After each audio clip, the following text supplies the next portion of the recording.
Magandang hapon guys, ito na po ang mga camel guys. Oh, papalapit sila guys. Hindi ko alam, natakot ako, baka mamaya kagatin ako nila guys. Oh, tingnan nyo guys, ang mga ulo nila papalapit sa akin. Ang haba-haba ng mga liig.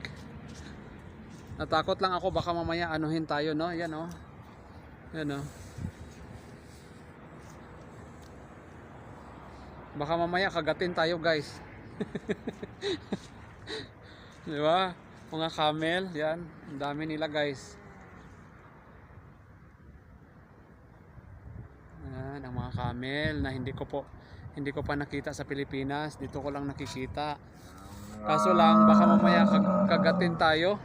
Natatakot rin ako, baka mamaya kagatin ako nito. Mga gat. Yan po sila guys.